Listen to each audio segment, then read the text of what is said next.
Guess what, golfers? Vegas isn't just casinos and pool parties. In fact, there are 50 golf courses within a 15-mile radius of the Strip, all boasting beautiful desert oasis landscapes. So, if you're looking for a break from the action, consider hitting the links. See you in Las Vegas. Let's get lucky. Donnie, the season is 6 months. 5 if you check out in September. You're going to have a bad month. The Yankees had a horrible month. That is true. But beyond that, their regular season looks okay. They're going to win their 90 games or maybe a little bit more and get to the postseason. What is everybody freaking out about? Everybody freaks out. It's the Yankee tax and the Yankee fan tax as well, where every single season you enter into the equation going like, it's championship or bust. Newswire. Only on SportsGrid. Remember these names. AZ Fudd, Olivia Miles, Lauren Betts. Depending on who wins that lottery, that's going to depend on who goes what. If Washington wins, it's Fudd. She's from the area. If Dallas wins, they're going to bring Fudd to play with, obviously, Paige. If Minnesota wins, I think they go Miles with the point. If Seattle wins, they go with Miles, and the same thing with Chicago. Betting above the rim. Only on SportsGrid. College football can't allow Notre Dame to have the type of, year they have and schedule they have, and honestly put them up against other teams. Because Notre Dame looks like they're going to be a decent football team. They could lose, I think, next week to Texas A&M, Joe. Right. I don't think it's a great football team, but still a ranked team. And then run the table and still be in the playoff and absolutely beat nobody. The worst schedule they've ever seen in college football is Notre Dame this year. SportsGrid's College Football Today.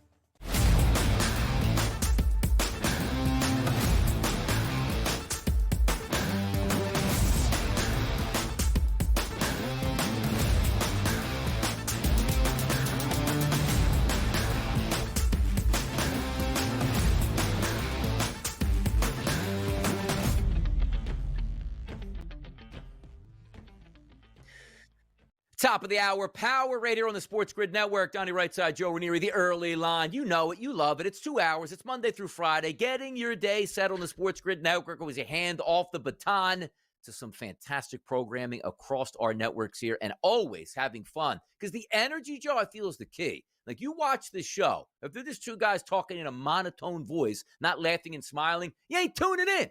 But you need that energy, and we provide that energy, and away we go. It's just, Joe, what we do, right? It's just what we do. Every day, Donnie, Monday through Friday. That's what it's all about. Starting your day off with the right foot, knowing exactly what you need to know to make it a pretty darn profitable Wednesday, I might admit. It's fun. You talk sports, you talk handicapping, you talk betting, you have a couple laughs, you get in and out, and you sort of say, you know what? Yep. Life is pretty good here. It is a hump day. We don't have football on today. It's okay. It's going to appear tomorrow. And by the way, as we pointed out many times, that is a damn good football game you're going to get to watch on Thursday night, or at least it appears to at the opening number with a slight favorite there to the Green Bay Packers taking on the Washington Commanders. But as always, we like to get to the hottest topics across the sports landscape in the 7 and 7. And maybe none hotter than the spotlight that's going on in South Florida. Joe, you know, it's hot enough in South Florida. You don't need any more heat on you. And it looks like the Miami Dolphins, the heat is on. Like Miami Vice hot. Like Crockett and Tubbs hot down there in South Beach. Why? Well, the football team stinks right now. The coach is probably going to get fired. Tua Tagovailoa makes a ton of money. Looks like he don't give a damn what's going on in the field. And then there's Tyreek Hill. Always a lightning rod. Understand this about professional sports. If you are dominant at your position, you get a real long leash in the NFL. You really do. But if you are not performing up to your capabilities and a high contract, the team ain't going to like that, and neither will you with that contract that's probably going to get cut loose. Tyreek Hill accused of domestic violence by his estranged wife, not 1, not 2, not 3, not 4, not 5, not 6, not 7, but 8 different times. Not a good look for Tyreek Hill and the Miami Dolphins. Yeah, but you know what?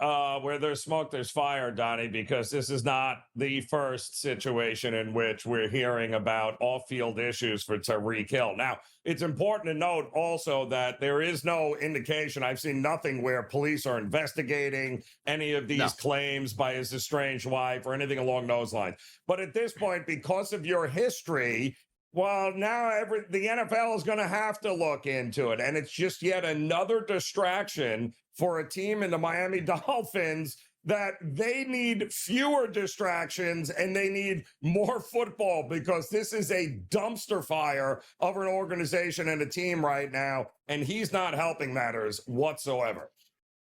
No, he's not. He wanted out in the offseason. Now, who knows what he wants at this point? But understand this. We usually know how this plays out because it's always allegedly, as we like to say. Like, whether or not it did happen, let's just say she wants criminal charges pursued. And then Tyreek Hill's legal team goes, okay, you can pursue him. He'll get cut. You're not going to get any money here moving forward. Oh, you know what? I rescind all that. I take that back, whether it happened or not. That's probably the way it's going to play out at this point. We'll see how it goes. But Jalen Carter, his situation played out in real time. He spit on Dak Prescott. He got thrown out of the opening night football game in Philadelphia against the Dallas Cowboys. Well, the NFL said, you know what?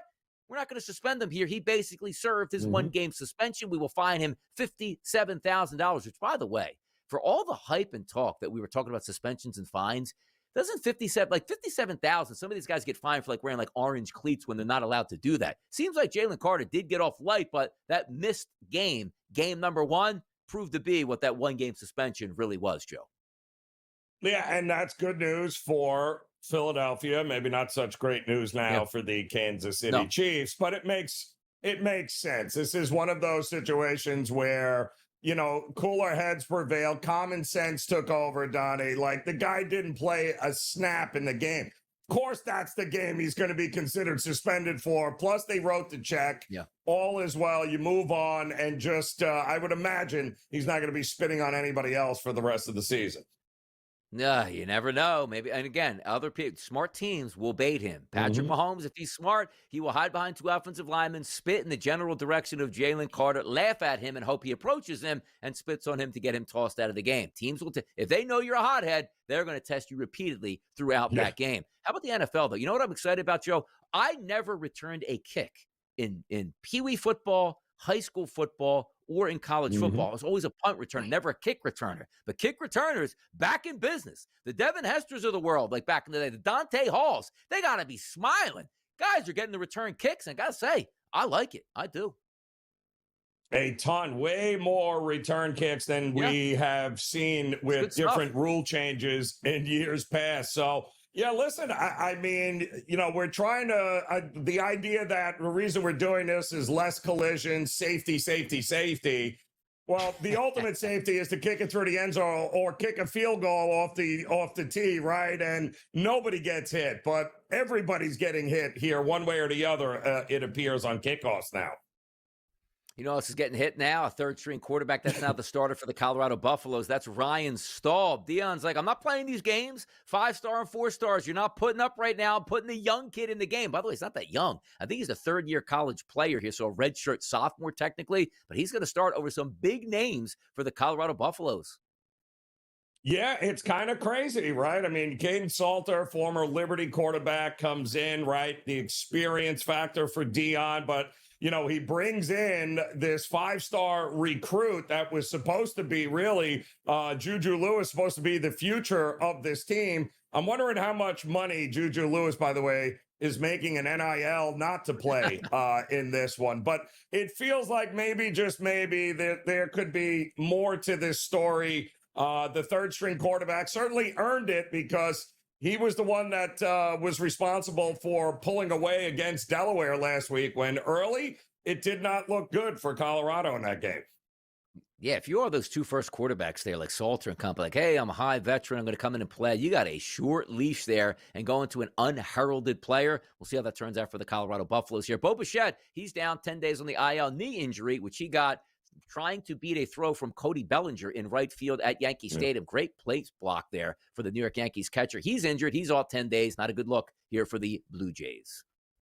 Well, they better hope that that's all it is, because he has been a big reason as to why Toronto remained in first place for as long as they have here, Donnie. The bat has been amazing. He has been started out a little slow, but playing some of his best baseball, and now he's got to go on the shelf for 10 days, and let's hope it's just 10 days for the Toronto Blue Jays.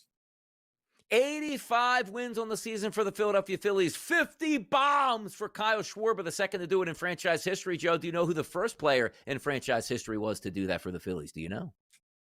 Mike Schmidt? I don't know. Who was it? Nope. Ryan Howard. Forget about the big piece, Joe. Forget about the big piece. Right. It's a good point. Forgot about that. Most of those years were forgettable, Donnie. You know that. Oh, come on. But Kyle World Schwarber, Series, by the way. 2008. No way he wins the MVP. No, nothing. No, you don't think? Not even close, Donnie? No way it happens. Now, he hit his 50th home run. He probably moved Ohtani to minus $3 trillion to win that MVP here. It is what it is. Ohtani's the best player. That's the way it goes here. I'll tell you, the New York Yankees wish they had Shohei Ohtani right now because they're trying to mill their way around and not get passed up by the Red Sox and try to chase down the Jays. You know, you do that, yeah, get a 2-0 lead over to Detroit, but then don't give up 12 unanswered runs here and take a loss to the Tigers. That's not how you do it, Joe. No, and the Yankees are probably kicking themselves that Mariano Rivera blew out his Achilles there at the Old Timers game, because maybe they could have signed him to try to get some outs in the 7th, 8th, or 9th inning. What do you think, Yanks? 9 runs in the 7th inning bullpen? Really? Yeesh. Yeah, Devin Williams look really good in an Athletics uniform right about now. No pressure. Go hang out and relax. We got more hot topics up next. It'll be the NFL. Let's get caught up next.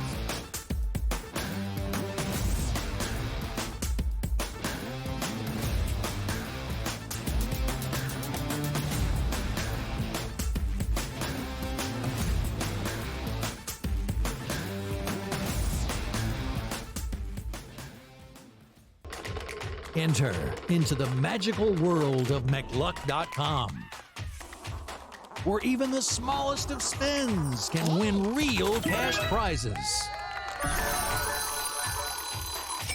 Adventure into over 1,000 of the best Vegas-style slot games. So what are you waiting for? Unlock your free welcome offer today. Join the fun where winners play and players win. It's the most beautiful time of the year. No, not because of foliage or pumpkin spice lattes. It's because of football. SportsGrid has you covered all season long, covering every snap, every score, and every line move. Prepare, watch, win. Weekends are for winners. Only on SportsGrid. Remember these names: AZ Fudd, Olivia Miles, Lauren Betts. Depending on who wins that lottery, that's going to depend on who goes one. If Washington wins, it's Fudd. She's from the area. If Dallas wins, they're going to bring Fudd to play with, obviously, Paige. If Minnesota wins, I think they go Miles with the point. If Seattle wins, they go with Miles, and the same thing with Chicago. Betting above the rim. Only on SportsGrid. I was looking at through my phone at first. I'm like, why is there such a delay? And why are we getting pitch hitters right away? Oh, the pitcher got thrown out for some reason. Maybe he hurt himself. But no, turning out and seeing a brawl was absolutely hilarious to let that one play out. Just the way it is sometimes in baseball. We don't get a lot of good fights and a lot of good brawls and anger, specifically from two teams that aren't going to the playoffs. So good on them for showing that moxie last time. But it's good to see a little bit of a brawl and a little bit of that passion here. The Early Line. Only on SportsGrid. If a game is on the line, give me the Navy kicker. Oh, the guy's going into battle in 2 weeks. He can't make an extra point. Come on. From a mindset perspective, yeah. I'm not. Listen, we thanked them for their service. I love them. Okay. Yeah. But the bottom line is, if you have a bet and you have an academy kicker with a field goal or an extra point, you got to hold your breath. 27 yards. 27 yards. The kid shanked it from like 30. SportsGrid's College Football Today.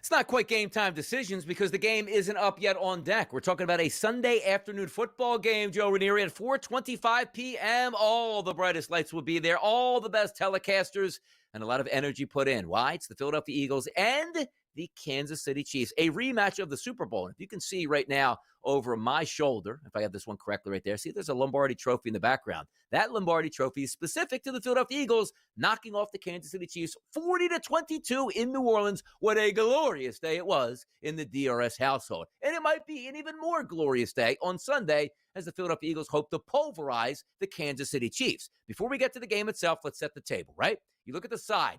opened up as a favorite towards Kansas City, -1.5. No longer the case. The Eagles are now the favorites at -1.5. You look at the total, Joe, 46.5s, still out there in the marketplace, 47s starting to creep in. The Eagles and the Chiefs, Sunday afternoon rematch of the Super Bowl. Yeah, you don't often see this here, but this is, Patrick Mahomes in 68 career home starts, Donnie. You want to know how many times he's closed as an underdog? Yeah, How many? Once. Once. Whoa. Back in 2022. Wow. You want to care to guess on who that was against? Yeah. Was the Eagles? Buffalo.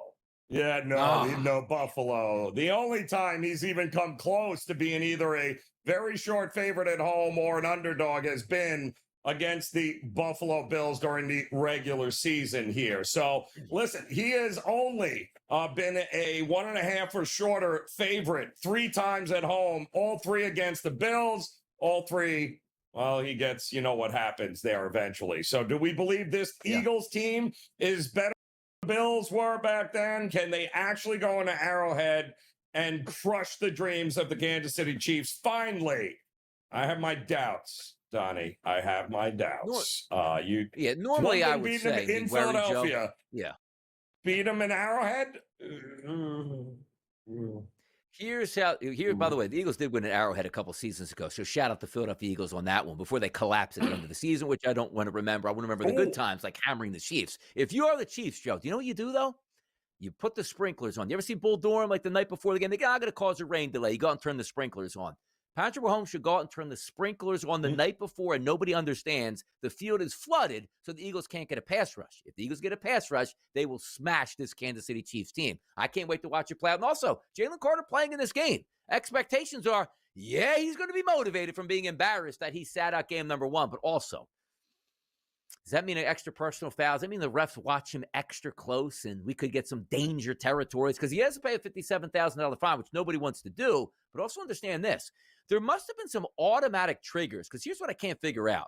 Is the Eagles and Drew Rosenhaus came to an agreement where they weren't going to take his signing bonus away or a proration of that signing bonus, which means if you are suspended for a game, that's in your contract. It must have been an automatic trigger that they work back out, because the one thing I know about human beings, yes, they get angry, but there's nothing worse than when they get extra angry by saying, well, I lost $57,000.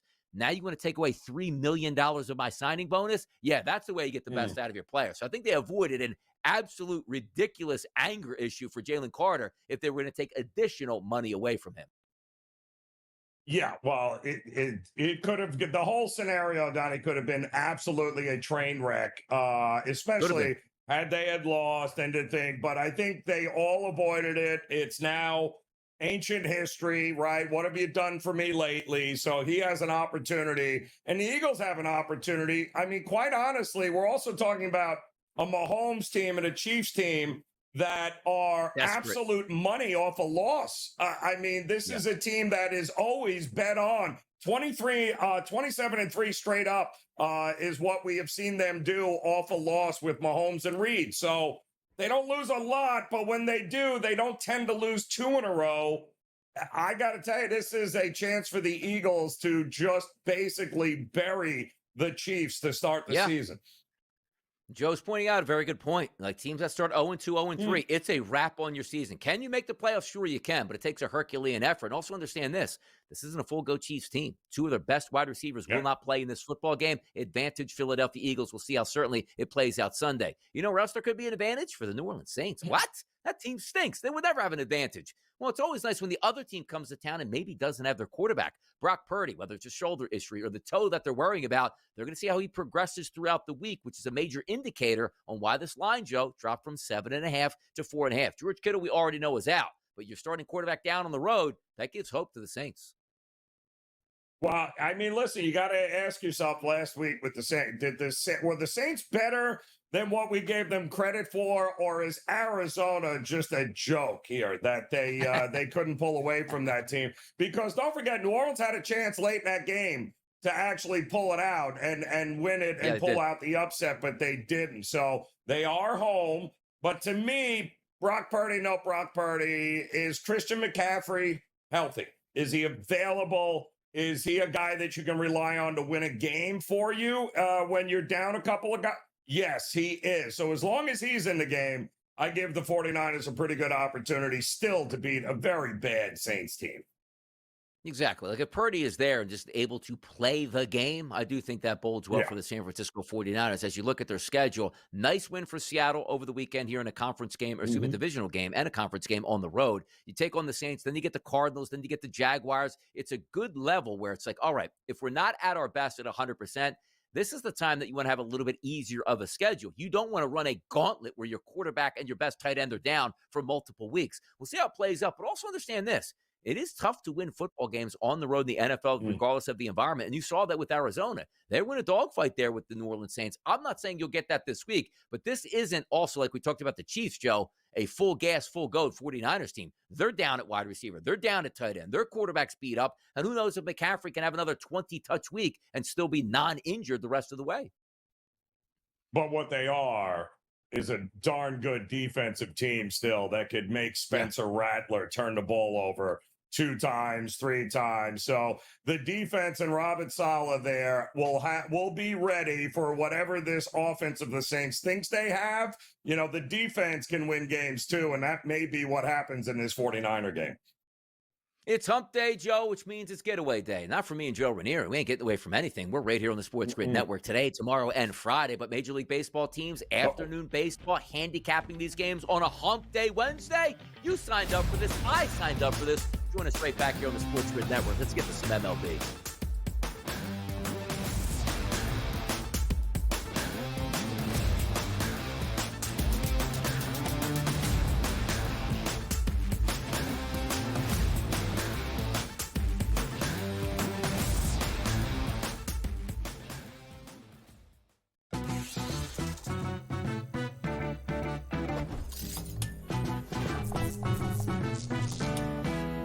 First time on a casino floor and feeling a little overwhelmed? Well, here's a tip.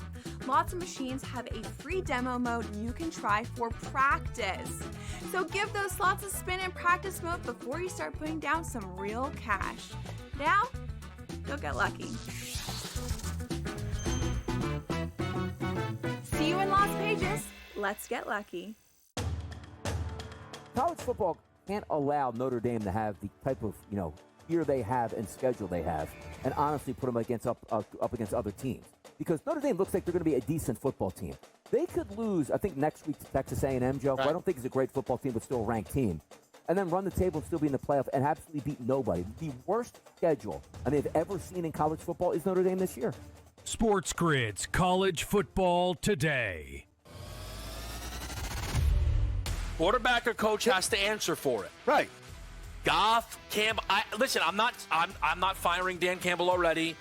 I might be shipping Goff. I don't know, but I think the Lions. Again, it's week 1. Are we overreacting? I think the panic meter in Detroit is blaring. I think people are wondering when do the Pistons start. Pro Football Today, only on SportsGrid.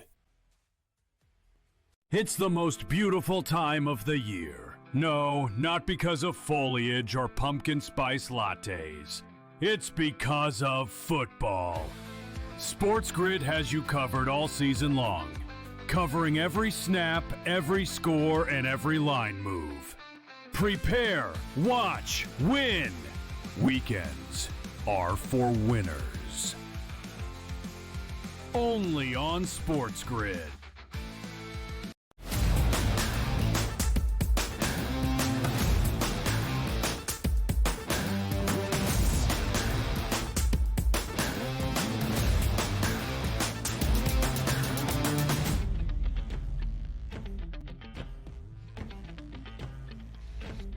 Major League Baseball, we love it. We love to bet it. We love to watch it. It's a hump day Wednesday. It's a perfect day to sink your teeth back into baseball. So many times, Joe, we talk about, look, it's the month of September. We know you love your football out here, but don't you dare turn your back on the Major League Baseball season. There's some angles, some fun you can have, and also afternoon baseball on a Wednesday to get you over that hump day into Thursday where you watch the NFL. Who says no?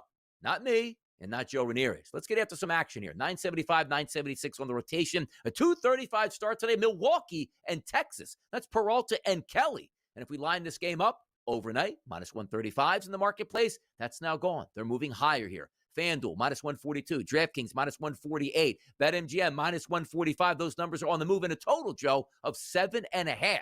Any thoughts on Milwaukee and Texas for you today in the afternoon? Well, heck of a pitcher's battle, right? Good old Freddie Peralta versus Merrill Kelly here. And, I mean, don't look now, but it looks like the Rangers might just sweep the Brewers. But Peralta has been unbelievable, Donnie, over the last month here. His last 5 starts, right? No runs allowed. He had a scoreless, I believe, inning streak now that rested, 29? But he labored his last time out last Thursday against your Philadelphia Phillies here. So can the Rangers do the same? They are hot. Make no mistake about it. Texas, 13-17, I believe, now putting the pressure on both Seattle and Houston. So the Rangers have won the last 3 starts for Merrill Kelly. He, too, 1.77 ERA in those last 3 starts. This is a dead under to me. There is no way I'm expecting in an early start we're going to get some sort of crazy offensive output from either of these teams. I'll take the first 5 under. I think it's 4, Donnie. And I think this is going to be a pretty good pitcher's duel for a while in this game. Gotcha. I don't think we're in the pitcher's duel in this next game we're going to talk about, even though it is a true pitcher's ballpark out there on the West Coast. It's Arizona and San Francisco. This game taking place in San Francisco. Had an all-team total yesterday on the Diamondbacks. Just needed 3 runs. Joe, what'd they got for me? Yeah, they got me 3 runs. Thank you, Diamondbacks. But a victory there for San Francisco, trying to close that gap here on the New York Mets and make the playoffs. My goodness. Seymour is going to be on the mound, not myself. That's Carson Seymour here, the favorite in this game. Actually, it's not really a favorite anymore. -115, -110. Call it roughly a pick 'em here in a total. Let's listen at 8, between 8 and 8.5, depending on where you're shopping at. Rodriguez, bad pitcher. Seymour, not a great pitcher. Joe, I never like to go over the total there in San Francisco. Afternoon game, balmy 69 degrees. Sign me up for the over 8 today. Let's go. Well, the power surge continues for the Giants, Donnie, right? 7 home runs in 2 games. They won 11-5 and 5-3 in the first 2 games. They're getting ready for the sweep here. I mean, that's not exactly conducive to a home run ballpark there, but the power is there now. They're really starting to hit the ball. There is no reason to think they can't continue. Both these guys, I mean, Rodriguez is a gas can too. Who are we kidding? And we know that Arizona can chip in a few runs. I'm kind of with you here, man. I think runs are coming, and I'd even look early too. Maybe a team total over 2.5 in the first 5 for the San Francisco Giants. There you go. Giants stay hot at home, close that gap, make the playoffs. We'll see if it plays out here. No other 2 teams fighting for playoff spots. The Phillies look like they have the NL East all but wrapped up with a 9-game lead, and we sit here on September the 10th. They're going up against Clay Holmes tonight, but they got their ace on the mound, Christopher Sanchez, heavy favorite for the Phillies, Joe, in that middle of the -170s. You see the placard coming up there to -172. We're as high as -176 at DraftKings right now in a total, which opened up at 8. That's now dropped across the board at just about every outlet to 7.5 now. Holmes versus Sanchez. Did the Phillies break out the bats once again and embarrass the Mets and have a 10-game lead when it's all said and done tonight, Joe? Do they? Well, again, it's the lesser split for the Mets. They're not great against left-handed pitching. We saw that last night with especially elite left-handers like Ranger Suarez last night. Well, what are you going to get now from Christopher Sanchez, who is what? I mean, when you look at his last couple of starts, Donnie, he has been absolutely lights out here. And, got to give the edge to Philadelphia early. And that would be another first 5 for Philly for me, jumping all over the Mets pitching. 9 is the lead, and also 9, Joe, is the actual magic number for the Philadelphia Phillies. The Phillies win, you take 2 more off there to go to 8-7. By the end of the night. Could be incredible here. We'll watch as this one plays out. We're going to set the table for the next one because we talked about it a couple times during the show already. New York Yankees, a 2-0 lead yesterday on the Detroit Tigers at home in the Bronx. 12 unanswered runs scored by the Detroit Tigers. They're going to get it going once again in the Bronx tonight starting at 7:05, 969, 970 on the rotation. Flaherty versus Rodon. Both of these lineups look really good. The Yankees against right-handed pitching and certainly the Tigers against left-handed pitching. Let's handicap this one and see if those Yankees can afford another loss or if they even are going to take a loss tonight. More baseball up next.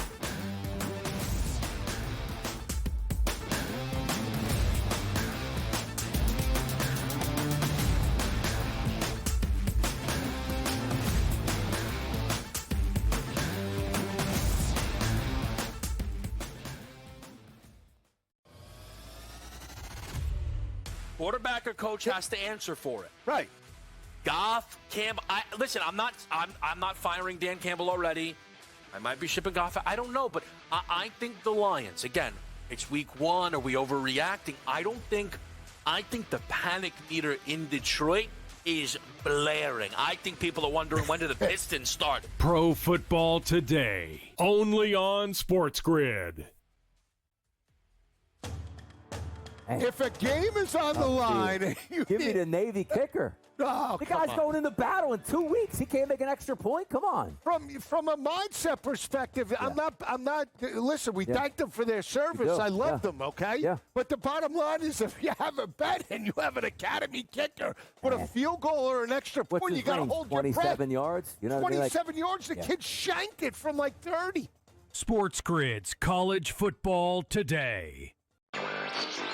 To your point, Greg, if anybody else is able to make a dent, it'll have to happen now. ESPN has had about 3% market share. Their goal is to get to 10% by next year. So if they can't make a big push this year and really see a lot of the new features that they put on their apps, a lot of the integrations with ESPN fantasy products, with ESPN, flagship products across the board, if those don't pay off soon this football season, it might be curtains for them. Newswire, only on SportsGrid. I'd give them no excuses for the mistakes that Lamar and that team made when they played Buffalo in the playoffs last year. But I do think they've done enough to improve the team in the offseason.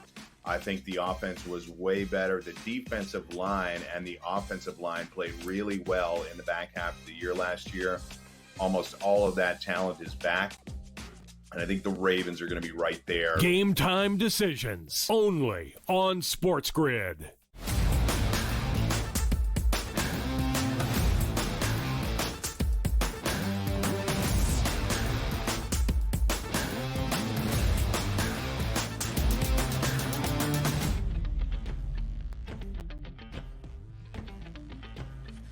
The Yankees win. Will they tonight? We'll find out. Flaherty versus Rodon as we teed it up before the break here, Joe. Heavy favorite for the Yanks once again with Rodon on the mound. Minus 168s, minus 172s across the sports betting landscape. And a total that's listed at 8. Flaherty, Rodon, 2 pretty good pitchers, but the lineups look really good today. Could we get runs in the Bronx? We got them yesterday, at least, from a Detroit side.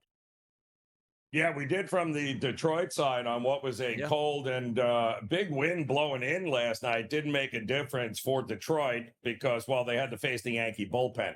And when that happens, 9 runs usually come in the 7th inning, which is exactly what we saw. But listen, Rodon has been the guy for the Yankees, especially down this stretch here, right? He has been the stopper. He's what Garrett Cole was for him the last couple of years. That is the role he is right now. When they have needed him, he has shown up here. And now that they lost ground on the Blue Jays, every win is important. And I think having your ace on the mound kind of makes you forget about what's going on with the bullpen situation there. So, yeah, I'm good, man. I mean, he's what, 5-0?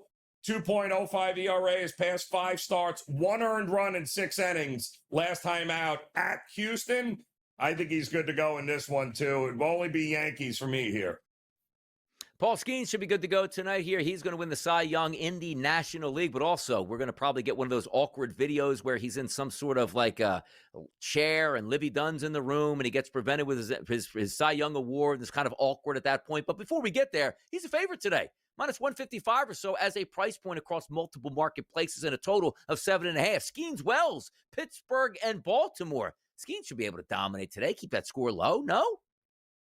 Well, I mean, it's a red-hot Orioles team. They've won 6 of their past 7 games. The Pirates have now lost 4 straight. And not to mention that, you know, sometimes I'd rather be lucky than good, right? The Orioles' last 3 wins have all been in walk-off fashion with walk-off hits. So they are getting it done one way or the other. And Tyler Wells going for Baltimore, you know, it's his 2nd appearance of the season coming off the IL. He was really good in San Diego. He held the Padres to 1 run, 5 hits, didn't walk anybody. He went 5 innings there.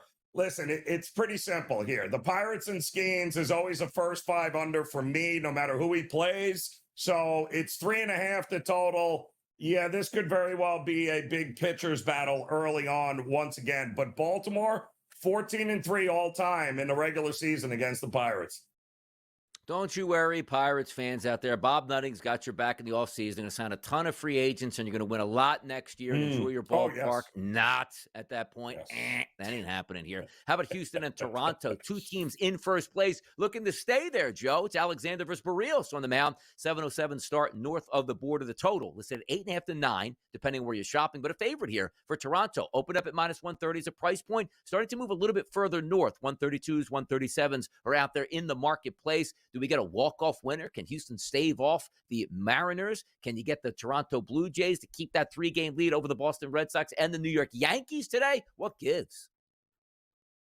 Yeah, well, what gives is last night was kind of hard for Houston because they had just gotten Garcia back from Tommy John surgery. And his rehab, he had a couple of delays, but he had already pitched once, and then he gets out there, I think, in the second inning, and he's pointing to his elbow, and he had to get out. They had to go to the bullpen. Just a rough situation there for the Astros, they got some injuries going on here, and it looks like Garcia is going to have to go back to the IL, which is unfortunate. Having said that, they did lead that game until the bullpen blew it there. So I think Houston is in bounce back mode. At plus money, I think they're a pretty good bet here to go up against Barrios and get the better of them.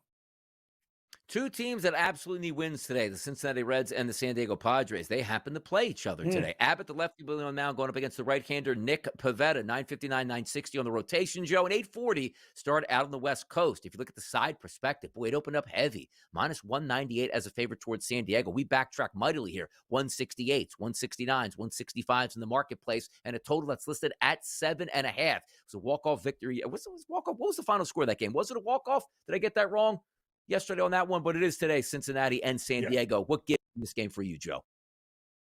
Well, I mean, the Reds need Abbott to get back to what he was going into the All-Star break, right? 8-1, 2.07 ERA. Yeah, but not good after the break. 21 earned runs and 9 starts since that All-Star break. 0-5. Not good here at all. So they're going to need Abbott to turn things around here and get it done. It looks like mechanically he had been dealing with some issues. We'll see if he gets it straight here. But again, at this ballpark with these two pitchers, feels like a under to me. 7.5, that's the only way I would look. Less runs in this game. Yeah, 4-2 yesterday was not a walk-off there. Win for the Cincinnati Reds as they move on and try to get closer there to the Giants or stay with the Giants and maybe surpass the New York Mets. A lot of interesting stuff. And again, don't forget about baseball, as we said, just in the handicapping way, yes, but also the standings, man. So many of these games mean so much more now with the advent of the extra wild card position. Fun to watch it down the stretch. Wild card position possibly here for the Seattle Mariners. They're going to take on the St. Louis Cardinals. No chance of a wild card position. McGreevy's on the mound going up against Gilbert. Monster favorite. -235 overnight here. We're still sitting at -225, -233s, -230s in the marketplace, and a total that's listed at 7.5. I think this could be another easy win tonight for those Mariners here over the Cardinals, Joe. Yeah, I agree. And I would almost look to fade the Cardinals offense, especially at this ballpark against Logan Gilbert here. I don't think a lot of runs are coming from the Cardinals. I think this is an under, and I think it's a team total under for the Cardinals here.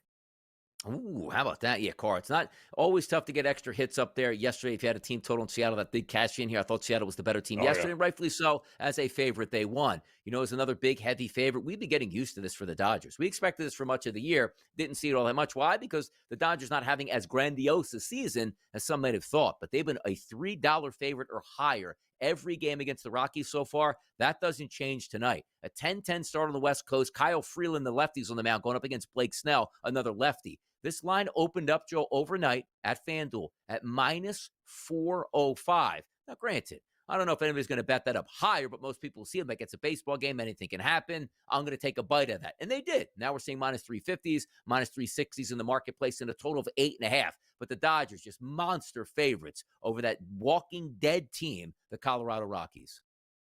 Yeah, but the problem is Dodgers also don't hit lefties worth of anything. And Kyle Freeland, for all his issues, is actually not a bad lefty here. So I think everyone's expecting Dodgers blowout. If it happens, it'll have to happen in the latter half of this game here. So I'd be looking to go contrarian and look to back maybe Colorado early in this one, especially maybe a first 5 under, because I don't think either offense is going to have a ton of success.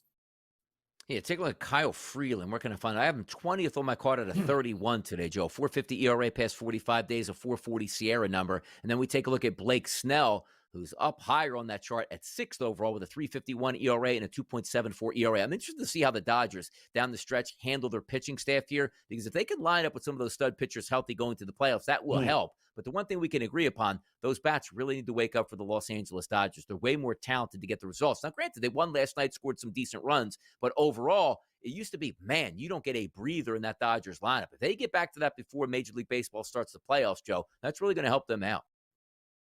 Yeah, well, they're going to need to figure it out in a big way here, because they have been very hot or cold here down the stretch in the second half, Donnie. And it was a rough road trip. It's good to get home and you get to face the Rockies, but tougher competition lies ahead for them. They need to figure it out.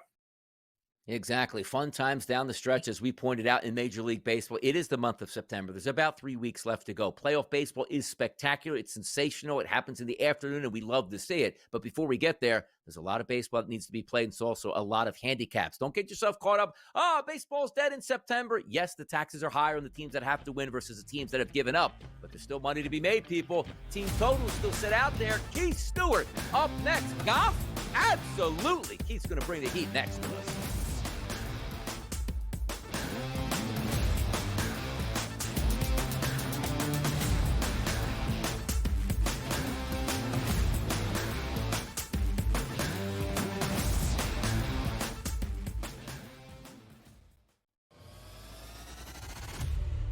Quarterback or coach has to answer for it. Right.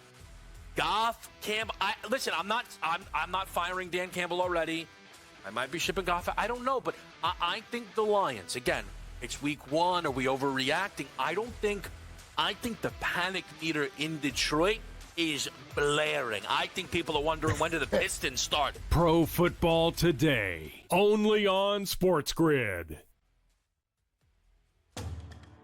If a game is on the line, give me the Navy kicker. Oh, the guy's going into battle in 2 weeks. He can't make an extra point. Come on. From a mindset perspective, yeah.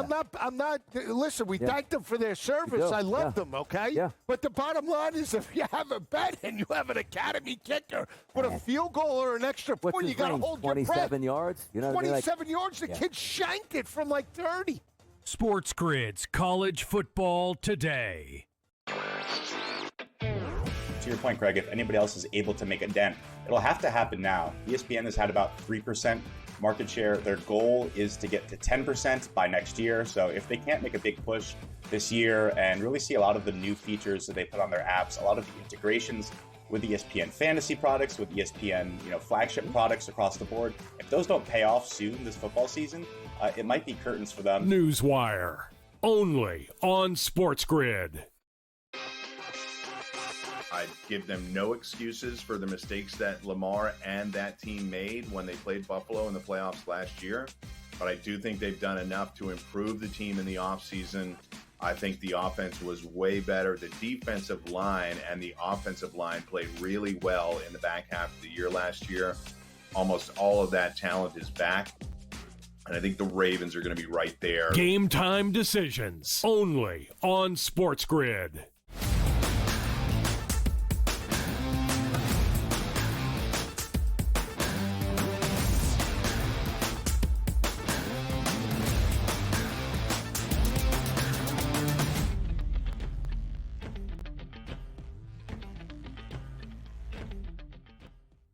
Bringing the fire in hour number 2. It's what we do on the early line. It's how we get down on the SportsGrid Network. We're experts in everything. And even if we're not, I'll pretend to be. But when we need to call in the big guns, we absolutely need to do it. It's Donnie right side. It's Joe Ranieri. And our biggest gun right now is Keith Stewart, our resident PGA Tour professional, right here in the building with us. Yes, to talk golf. Big events, Keith. Excitement. Yes.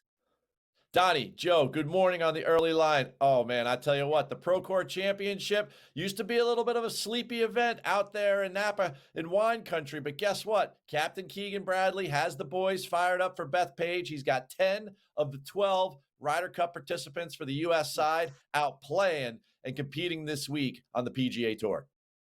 Yeah, we're going to take a look at the Ryder Cup in just a few moments here. But every year in the scramble, you need that, anchor leg that's there. That's Keith Stewart for us this morning, talking about the PGA Tour and the Ryder Cup. Let's get started. Is the Pro Court? This is a long way from Bethpage. The boys getting away from it here to practice up. Silverado Resort North Course in Napa, California. We'll start there first. How does this course line up? And also, why are these guys playing in this tournament here, Keith?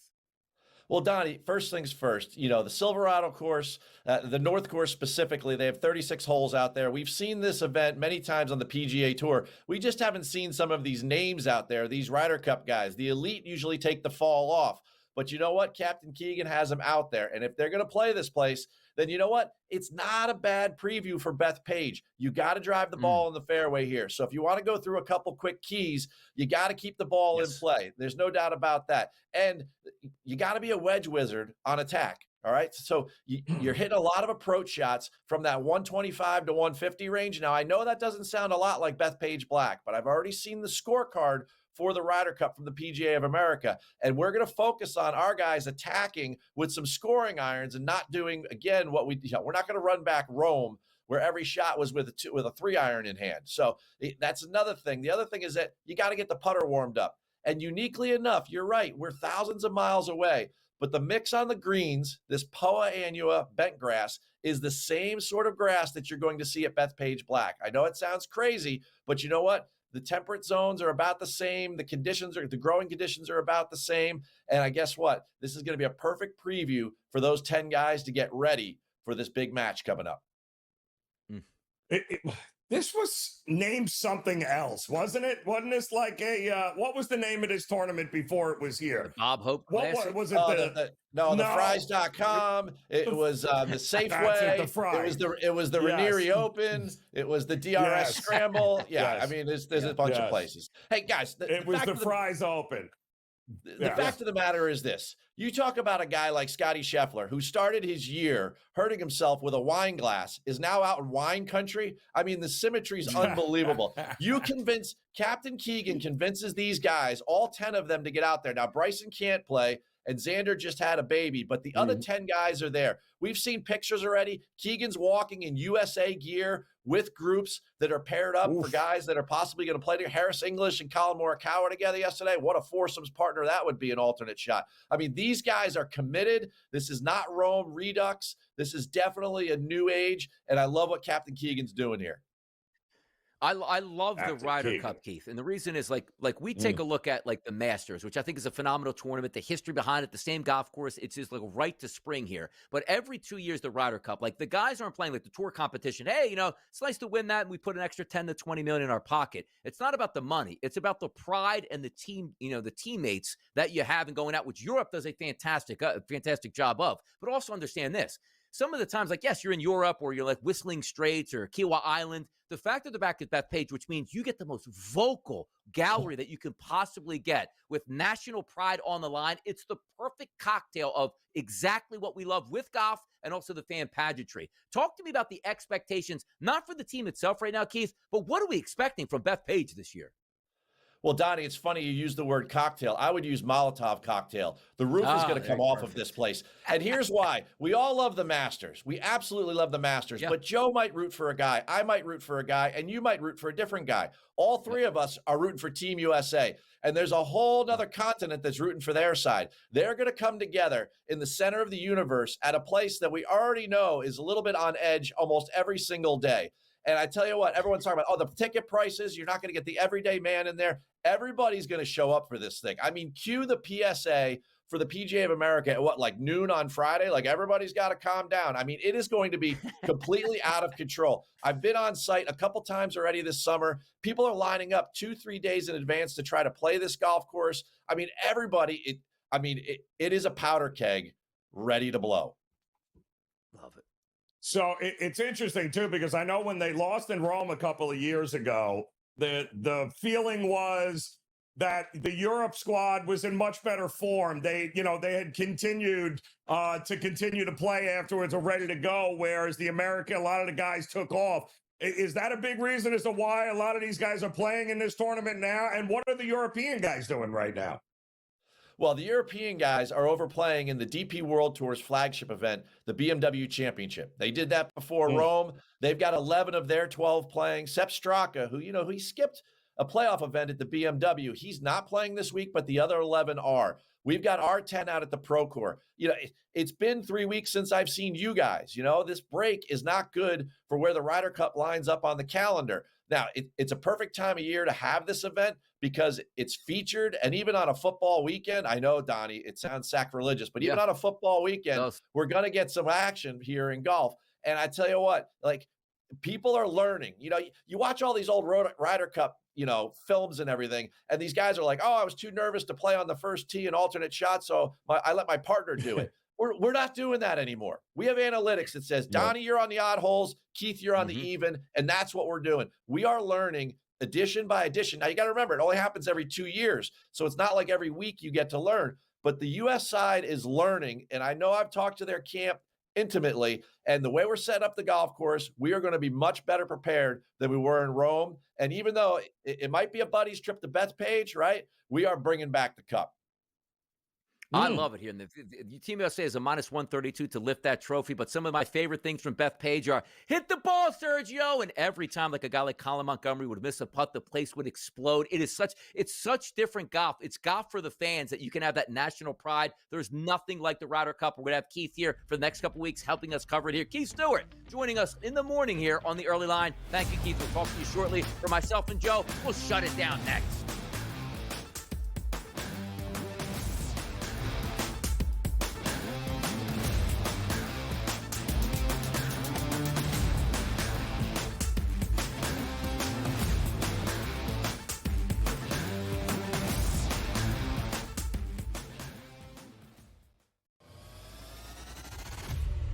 Quarterback or coach has to answer for it. Right. Goff, Campbell. Listen, I'm not firing Dan Campbell already. I might be shipping Goff. I don't know, but I think the Lions. Again, it's week 1. Are we overreacting? I think the panic meter in Detroit is blaring. I think people are wondering when do the Pistons start. Pro Football Today, only on SportsGrid. If a game is on the line, give me the Navy kicker. Oh, the guy's going into battle in 2 weeks. He can't make an extra point. Come on. From a mindset perspective, yeah.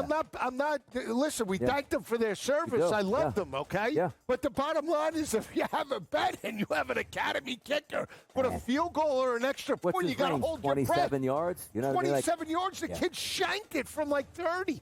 SportsGrid's College Football Today.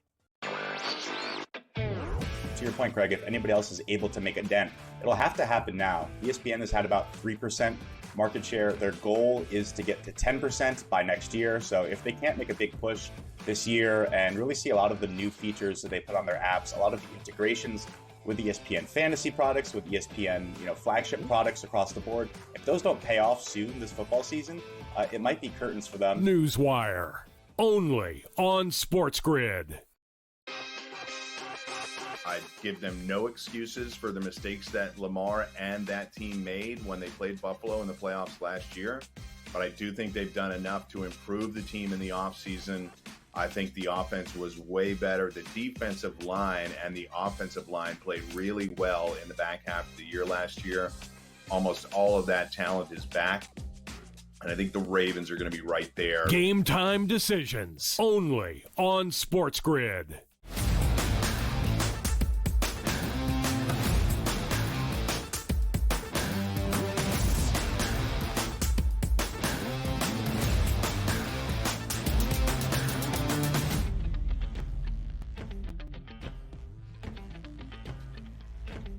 You want college football, we give it to you. You want the NFL, we give it to you. You want breakdowns of Major League Baseball, we give that to you as well. In just a few moments, we're also going to give you some winners to go away with on your daily card here at the SportsGrid Network. But before we do that, Joe, we love the people out there. We love to reach out to the people. We want information from the people. And here's our Fade the Public poll.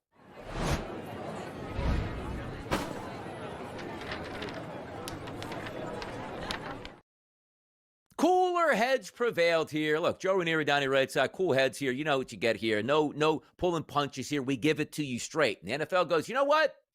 I don't think we should suspend Jalen Carter. Here's the question we asked. If you follow us at SportsGrid on X, it's easy. Should Jalen Carter have been suspended for week number 2? Was the question. Yes or no answer.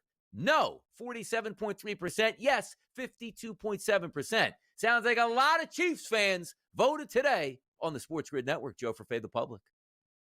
No, they absolutely did. I mean, listen, again, if he would have played even half the game, you know, we could make the argument that, yes, a full game suspension is warranted. But since he got thrown out and he didn't even play a snap, so, yeah, he missed that game, and that's it. I mean, what are we going to do here?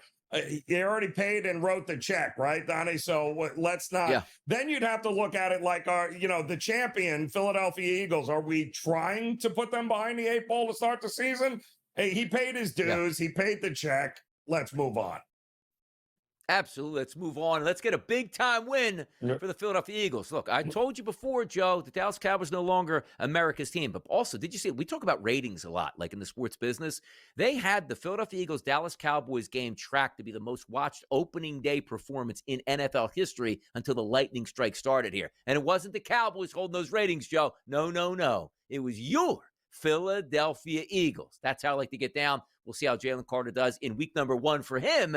That's really in week number 2. By the way, 90-degree temperatures on Sunday afternoon in Kansas City. Something to watch out for. Drink your pickle juice, people. No cramping is allowed. Now let's get to some more fun stuff here. We love to give the people winners. Here's bye.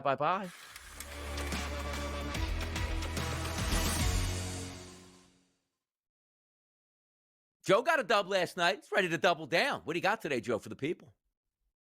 Well, it's Paul Skeens Day, so let's go to Baltimore, where Pittsburgh is going to try to salvage this and not get swept. But they'll have a good opportunity to do it with Skeens on the mound early. But Skeens on the road is not what Skeens has been at PNC Park, and Pittsburgh has now lost 4 straight games, while the Orioles now have won 6 of their last 7. So they are doing pretty well, and they've got a pretty good pitcher on the mound in Wells. Tyler Wells making his second start coming off the IL. This was an unfortunate injury for Baltimore because this kid is going to be a very, very good pitcher for this organization. He shut down San Diego a week ago in his first start on the road. Let's face it, Pittsburgh bats. Yeah, I'm not worried about it on the road. They've lost 4 straight for a reason. So while I already told you first 5 under 3.5 runs, I'm going to take the 1.5 with Baltimore here for the full game because I think once Skeens gets removed, yeah, the sky is the limit for the red-hot Baltimore Orioles right now. I'll take that 1.5 with the home team. I had a hot streak busted up yesterday by the Philadelphia Phillies and the New York Mets trying to stay under 8.5 runs. Took 9 to beat me. They got 12. Now understand this. There was 4 runs scored up until the 7th inning. Thought I was in cruise control. Not the case here. Bats busted out. Oh, well, new week, new money, new day. New money. For me, I'm just going to keep it simple. And that's been really effective. I take a look at the Marlins and the Nationals. Donnie, what kind of boring game is that? Why would you go to that game? And maybe it's not a great hitting environment. It doesn't matter. You got to take a look at the pitchers here. I have Jake Irvin, pitcher for the Washington Nationals, the worst pitcher on the card today. An 8.86 ERA over the past 45 days, a 5.45 xFIP, and a 5.70 Sierra number, which is the worst on the card that we have. Yuri Perez, which actually had a decent year for the Marlins, he's starting to fade now, Joe. A 5.88 ERA past 45 days and a 4.96 xFIP number. Don't love the lineups, but I can't stand these pitchers. I'm going over 8.5 runs in a game that, if you need some runs late, these bullpens should be able to give it to you, Joe. Feeling a 2-0 night for the boys as we wake up tomorrow and the NFL will be back for us. Washington, Miami, over. I mean, Donnie, listen, Washington quietly is red hot right now and crushing the ball. 8.5. They could score 8 runs themselves in this game. So, yeah, I like the over spot for you. Absolutely. Let's go. Let's get down. Let's go 2-0 tonight. Let's have some fun. Let's regroup tomorrow morning because you know how we get down every single Monday through Friday, 7 a.m. We are live right here on the early line. It's Donnie Wright side. It's Joe Ranieri. For the boys in the back who make us look good. You know what? See you early tomorrow morning.